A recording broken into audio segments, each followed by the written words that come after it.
Iraq is an interesting place. I mean, it's one of those places that you go out 100 times, you do 100 combat patrols, nothing happens. It's that 101st time where your guys are getting kind of bored, where guys are not at the level of intensity they need to be, that the enemy can very quickly go catastrophic on you and have something terrible happen. So just the deal with soldiering out here is that guys need to understand that you need to be playing your A game every time you go out here. You watch for the roadside bomb, you watch for the RPG, you watch the keyhole shot that the enemy takes out of a neighborhood. We do a lot of going into different places and just kind of assessing the presence or the absence of the enemy in different areas. You know, i.e. friendly towns versus unfriendly towns, just taking a good look to see where we need to flex. And we're going in. And so a lot of it's going and engaging with people, talking to store owners and different people on the street.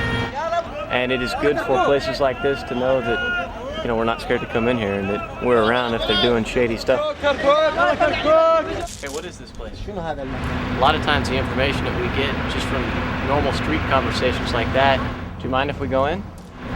Will give us enough to go into a raid profile. We are going in this next compound. Bring the trucks up. 5 days ago, right over there, we had some shooting.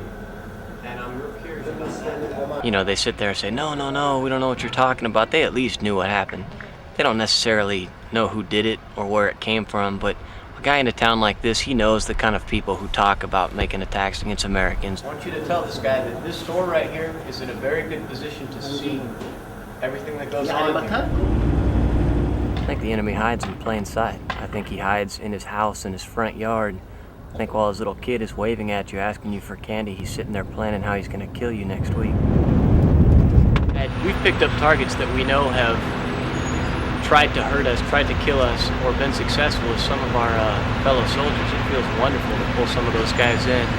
I think the men and women that we have in this task force are phenomenal for what they do and why they're out here. I do think we are making a difference out here.